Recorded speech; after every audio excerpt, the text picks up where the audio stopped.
the first stop on the tour around Port Amlwch, and behind me is a feature that is probably quite unique, and that is a dry dock that has been carved out of the living rock, and it is, as far as we know, the only example of its kind. It's a feature that we would like to preserve, and we would very much like to replace the gates, which were smashed down when a ship called the Black Rock was in dry dock, and it crashed its way out in a storm.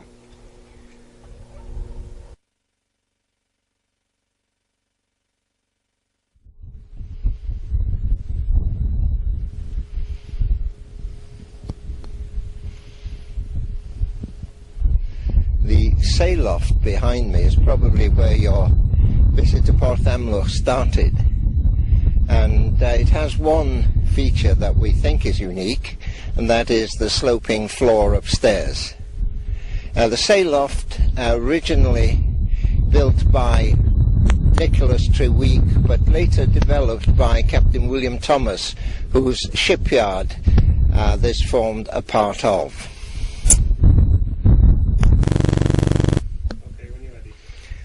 The building behind me is the watch house, and this was the centre where sea captains used to congregate in the evenings for long chats, but it was also the home of the hobblers, who were the labourers, if you like, who actually moved the ships around at the harbour master's request.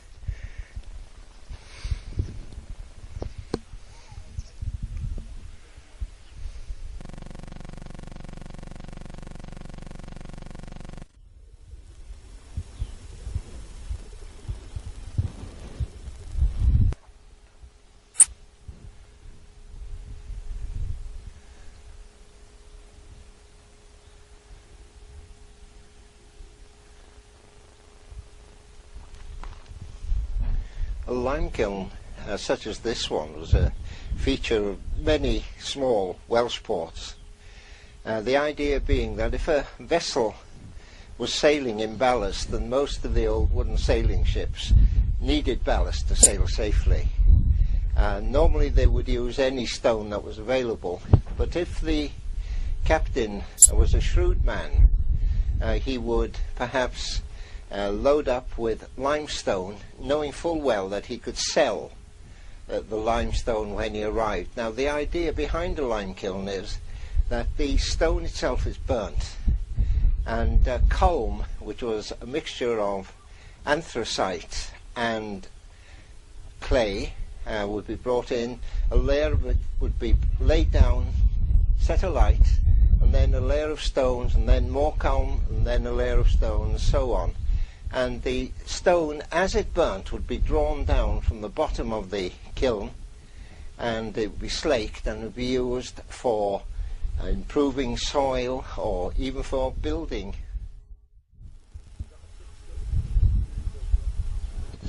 We're at the front of the lime kiln. This is the central of 3 draw holes down which the limestone, the burnt limestone, would drop, and it would be drawn out, ready to be taken away to slake.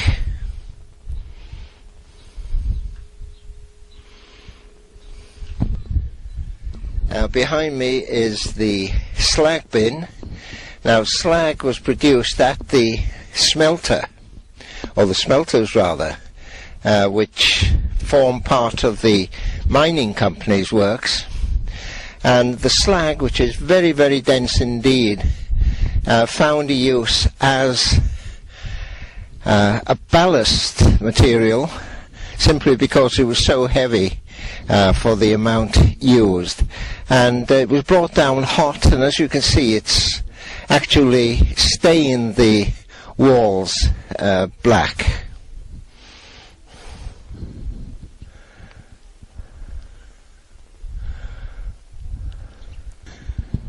Over here we have one of the few remaining copper bins, There was so much congestion here in the port that in 1793 an Act of Parliament was passed to widen, deepen and regulate the port.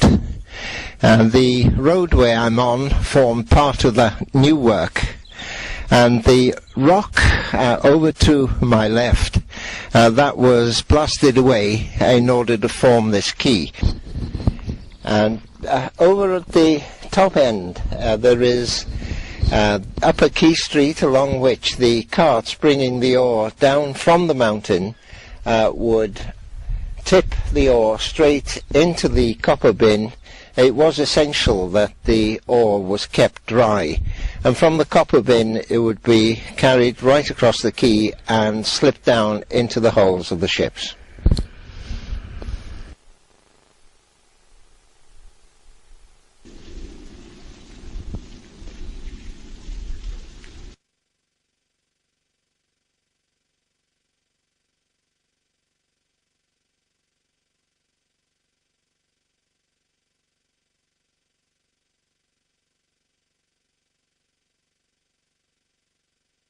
Some years ago, a map dating back to the time of Elizabeth I was discovered, and this showed the harbour of Amlwch, and it noted the fact that work to serve the mines had been completed. And this has set a number of people wondering exactly where this work was carried out. And the conclusion we've come to is that the little quay on the far side of the harbour was, or rather fits that bill exactly.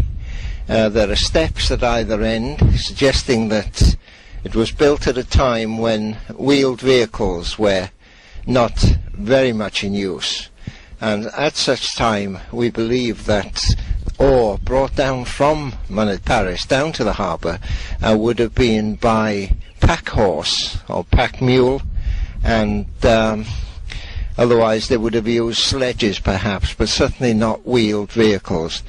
So until we're told differently, we are assuming that the little quay on the far side is the original Elizabethan quay.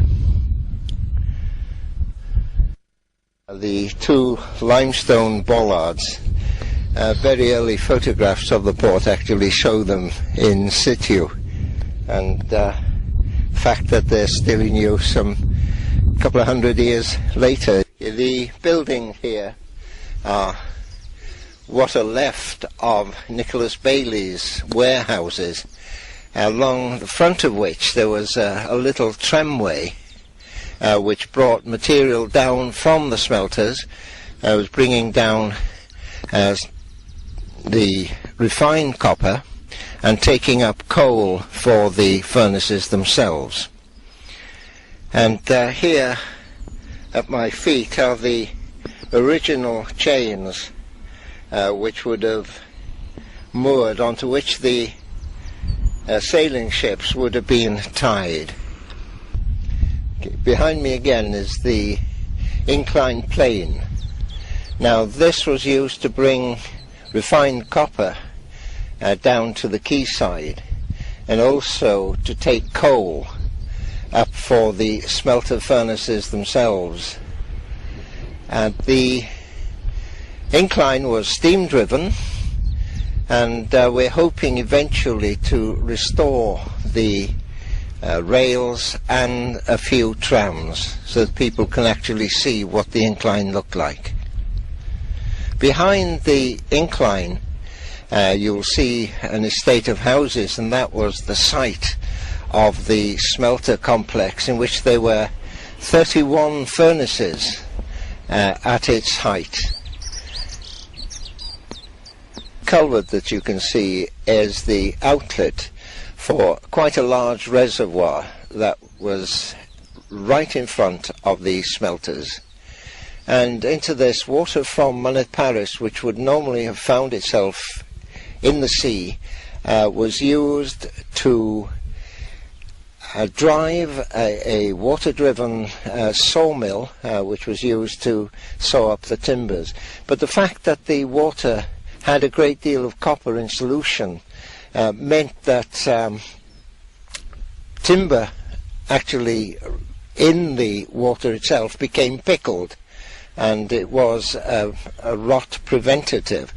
In fact, the copper water that used to flow into the harbour from the culvert was instrumental in cleaning the bottom of the ships. It would remove all of the weed that would grow there over time, and it did save the captains a great deal of money. By bringing their ships here, they had them cleaned free of charge.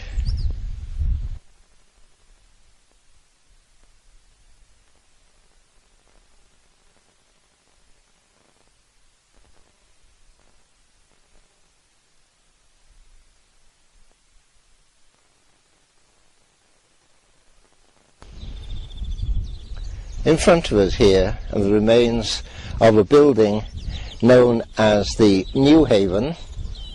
It was, as the name implies, it was a pub.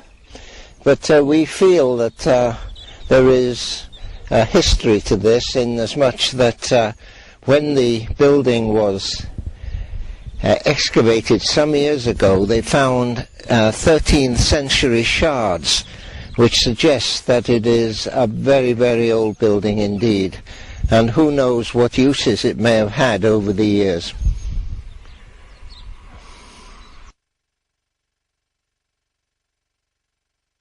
Leading up to the New Haven from the floor of the harbour are stone steps which were carved out of the rock. It's amazing the things that the builders of this port used to do.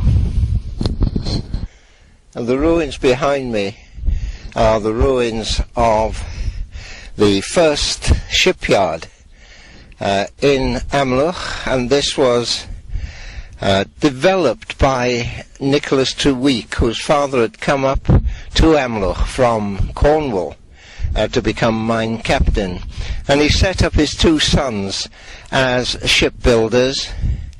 And the buildings were probably not built for the shipyard itself, but were the commercial buildings that were here before the Act of 1793, and were similarly just adapted for use as a shipyard. He then went off to Liverpool, and he came back full of new ideas. He knew that iron shipbuilding was coming to the fore, and that a yard that possessed a dry dock had great advantages.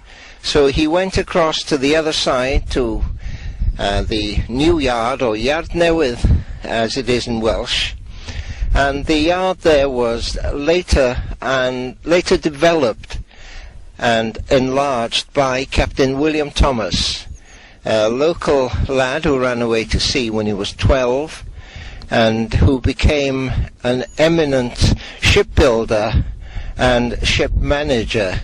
He died a very rich man indeed. In fact, by today's standards, he would have been a multimillionaire. Now we're in one of the buildings in Treweek's shipyard, and one feature which is unique to these is the slag block floor. Now the slag, as I mentioned earlier, was used both as ballast and also for flooring, and there are 3 houses in Amlwch that have been built of slag blocks. Many of the buildings in the Vivian smelter in Swansea, for example, are built entirely of slag blocks. The building is the toilet that was used to service Treweek's yard, and it is one that was not unique to Amlwch. There were in fact at least 3 of them, and this one is what could be described as a 2-holer.